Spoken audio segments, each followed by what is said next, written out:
안녕하세요. 오늘 영상에서는 글을 난해하고 유익하지 못하게 만드는 글쓰기에서 금지해야 할 법칙에 관해 준비했습니다. 여러분은 어떠세요? 쌀에서 밀을 골라내듯이 이것만은 정말 꼭 금지해야 한다는 내용이 있나요? 그렇다면 영상 하단에 댓글로 공유해 주시면 감사하겠습니다. 글쓰기의 금지 법칙은 여러분들이 쓰신 글의 초안을 고치는 과정에서 꼭 필요한 내용들입니다. 따라서 집중해서 지금부터 들어주시길 바랍니다. 이 영상의 핵심 포인트는 먼저 금지해야 될 내용들을 차례대로 말씀드려 보겠습니다.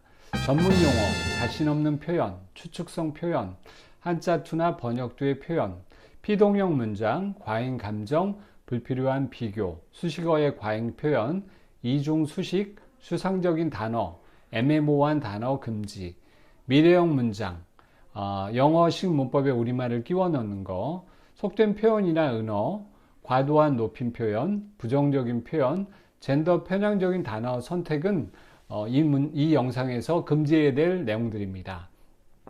그러면 하나씩 살펴보겠습니다. 전문 용어를 배제해야 되는데 이해하기 쉬운 글이 좋은 글입니다. 따라서 우리가 글을 쓸 때는 전문적인 용어를 일상적인 용어로 바꿔서 써줘야 됩니다. 저도 번역 도서나 국내 도서를 읽을 때 정말 생소한 단어를 접하게 되는데 사전을 찾아보고 책의 여백에 메모를 해놓게 됩니다. 그런데 재미있는 사실은 단어가 어려워서 나중에 그 단어를 또 사전을 찾아봐야 된다는 거죠. 그래서 작가는 단어를 고를 때 독자를 배려하는 마음으로 우선적으로 단어 선택을 해야 됩니다. 예를 들면 김 원장은 오늘 치과에 새로 들여온 유니트 체어 색깔이 마음에 들지 않았다 라고 글을 써놓는다면 처음 읽는 입장에서는 유니트 체어라는 말이 생소할 수 있죠. 치과에서는 진료실에 들어와서 처음 눕게 되는 의자를 유니트 체어라고 부르는데 이 문장을 일반적인 용어로 고친다면 김 원장은 오늘 치과에 새로 들여놓은 진료용 의자 색깔이 마음에 들지 않았다 라고 써주는 게 훨씬 낫죠. 자신 없는 표현은 글을 쓰다 보면 우리가 언젠가 몇 년 전 어릴 적이라는 표현을 상투적으로 많이 쓰게 됩니다. 두리뭉실하게 쓰시기보다는 구체적인 숫자로 자신있고 정확하게 표현해 주는 게 좋습니다. 예를 들면 몇 년 전 봄날이었지. 직장 앞에서 날 기다리던 그 남자를 만났을 때 나는 이렇게 물었지. 아직도 내게 용건이 남아 있으실까요? 남자는 당황하는 눈치였어. 이 문장을 고친다면 1988년 봄날이었지. 직장 앞에서 날 기다리던 그 남자를 만났을 때 나는 이렇게 물었지. 아직도 내게 용건이 남아 있으실까요? 남자는 당황하는 눈치였어. 두 번째는 추측성 표현과 단정적인 표현이 섞여서 사용하는 경우가 있습니다. 뭐뭐 했을 것이다 라는 추측성 표현과 뭐뭐 했다 라는 단정적 표현을 본인도 모르게 뒤섞어 쓰게 되는 경우인데요. 뭐뭐 했다 라고 단정적인 표현을 쓰는 게 좋습니다. 다른 추측성 표현에는 뭐뭐라고 한다, 뭐뭐인 것 같다, 뭐뭐란 생각이 든다, 뭐뭐이라고 한다가 있습니다. 예를 들면 다른 사람과 당신을 비교하는 습관은 자신을 더욱 초라하게 만드는 일일 것이다 라는 문장이 있다면 다른 사람과 당신을 비교하는 습관은 자신을 더욱 초라하게 만드는 일이다 라고 단정적으로 쓰는 게 좋죠. 한자투의 표현이 세 번째인데요. 한자어보다는 순우리말을 많이 쓰는 게 좋습니다. 한자어는 한글과 비교해서 직관성이 떨어집니다. 예를 들면 싱가포르행 승객들이 탑승하고 있던 비행기가 에어포켓에 들어가자 불안정하게 흔들렸다. 어둠 속에서 놓인 사람들은 두려움에 비명을 질렀다라는 문장이 있다면 탑승하고 있다는 한자투의 표현이죠. 이 문장은 싱가포르행 승객들이 탄 비행기가 에어포켓에 들어가자 불안정하게 흔들렸다. 어둠 속에 놓인 사람들은 두려움에 비명을 질렀다라고 바꾸는 게 좋습니다. 두 번째는 번역투의 표현인데요. 뭐뭐에 관한, 뭐뭐에 대한은 영어 단어 about을 우리나라 말로 번역했을 때 우리가 번역투의 표현인지도 모르고 쓰는 경우가 있습니다. 뭐뭐 중이다 라는 ing의 표현이겠죠. 뭐뭐 하고 있다 로 고쳐 써야 합니다. 뭐뭐 해왔다 이 과거 완료형의 문장은 단어는 뭐뭐 했다로 고쳐 쓰는 게 좋습니다. 그 외에도 뭐뭇을 행한다, 뭐뭇을 갖는다, 뭐뭇을 시키다도 대표적인 번역투의 말임을 기억해 주시면 감사하겠습니다. 예를 들면 12월이면 새 프로젝트 계획을 구체화시켜야 합니다. 라는 문장이 있다면 이 문장은 12월이면 새 프로젝트 계획을 구체화해야 합니다. 라고 고쳐 쓰는 게 좋습니다. 다섯 번째 피동형 문장은 능동형으로 쓰는 게 자연스럽습니다. 한글은 사물이 주어가 되는 경우가 드물지만 영어에서는 사물이든 사람이든 주어 자리를 차지하는 데 문제가 없습니다. 한글은 따라서 사물을 목적어로 옮겨서 능동형으로 표현하는 게 좋습니다. 예를 들면 베스트셀러 82년생 김지영은 요즘 여성 직장인들 사이에서 많이 읽혀지고 있다라는 문장보다는 요즘 여성 직장인들은 베스트셀러 82년생 김지영을 많이 읽고 있다 라고 고치는 게 좋습니다. 여섯 번째, 과잉 감정을 금지해야 합니다. 글의 흐름과 달리 갑자기 감정이 지나치게 글에서 나타나게 되면 글을 쓰는 사람은 불필요한 말을 쓰게 됩니다. 그래서 불필요한 과잉 감정을 자제해야 합니다. 예를 들면 대리운전자들은 일부 술 취한 손님들에게 비신사적인 환멸을 당하고 있다라는 문장이 있다면 비신사적인 환멸, 이 과잉 감정에 해당이 되겠죠. 따라서 대리운전자들은 일부 술 취한 손님들에게 비신사적인 대우를 받고 있다라고 고쳐 쓰는 게 좋습니다. 일곱 번째는 불필요한 비교인데 예를 들면 요즘은 옛날과 달리 젊은 남녀의 결혼 적령기가 30대 중반에 이르도록 늦어지고 있다. 이 문장에서는 불필요하게 비교를 하는 거죠.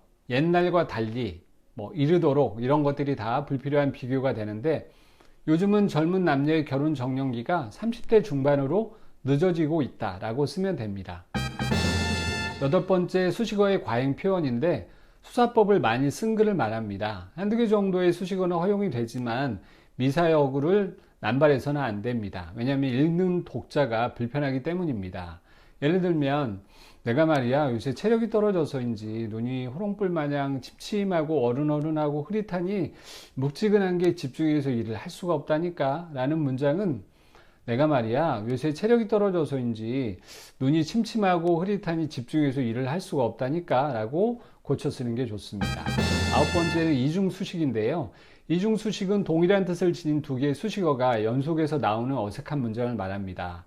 예를 들면 이봐 겁쟁이 친구, 자네는 어제 만난 빌런의 힘을 지나치게 과대평가하고 있군.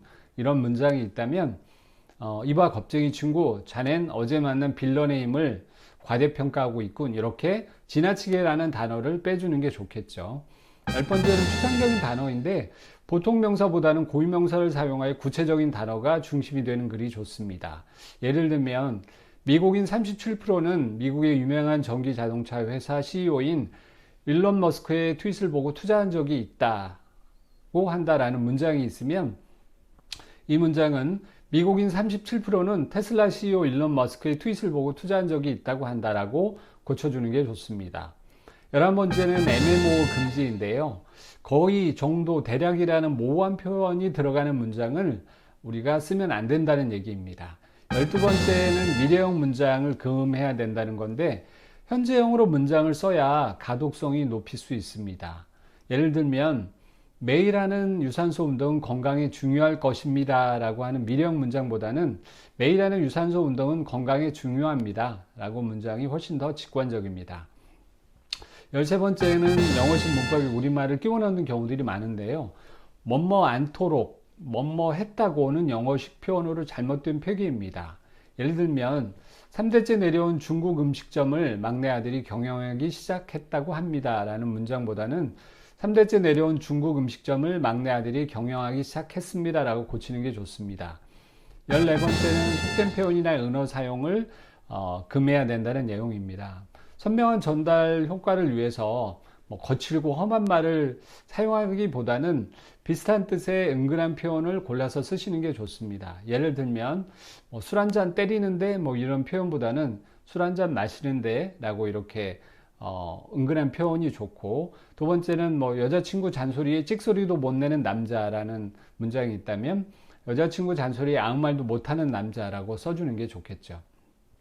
15번째는 과도한 높임 표현의 사용을 금해야 되는데요. 과도한 높임 표현은 문장의 의미 전달을 방해하기 때문입니다. 예를 들면 어머니는 45세 되는 애에 간호사가 되겠다고 하였고 라는 문장은 고친다면 어머니는 45세 되는 해에 간호사가 되겠다고 회고로 고쳤어야 합니다. 하였다는 어떤 행사에 있어서 개회사나 폐회식 때 쓰는 공식적이고 격식을 차리는 말과 함께 쓰는 문어체적인 표현이기 때문에 간결하고 구어체적인 표현인 했다라고 쓰는 게 좋습니다.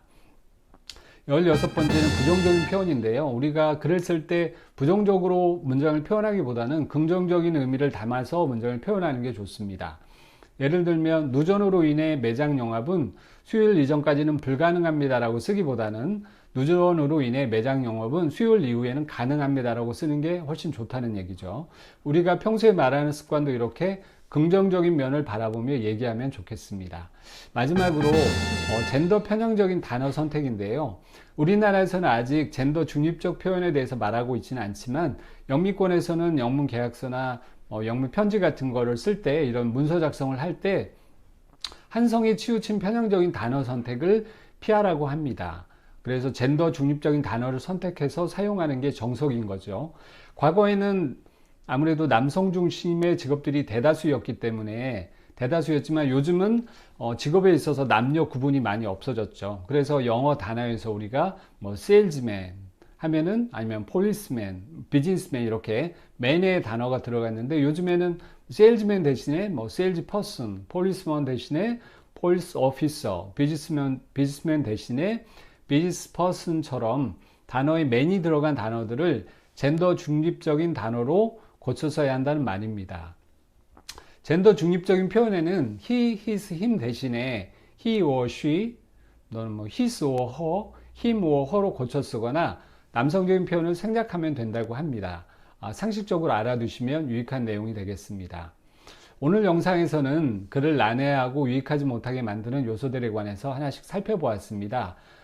여태까지 말한 영상에서 핵심 포인트를 다시 뒤집어 보면 전문 용어, 자신 없는 표현과 추측성 표현, 한자투나 번역투의 표현, 피동형 문장, 과잉 감정, 불필요한 비교나 수식어의 과잉 표현, 이중수식이나 추상적인 단어, 애매모호한 단어를 금지하고 미래형 문장이나 영어식 문법에 우리말을 끼워 넣는 거, 속된 표현이나 은어를 사용하는 거, 과도한 높임 표현, 부정적인 표현, 젠더 편향적인 단어 선택을 주의하라는 얘기입니다.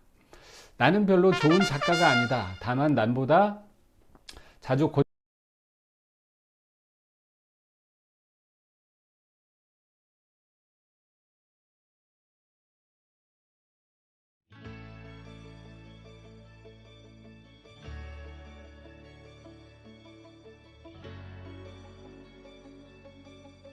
고치하시기 바랍니다. 다음 영상에서 만나요. 감사합니다.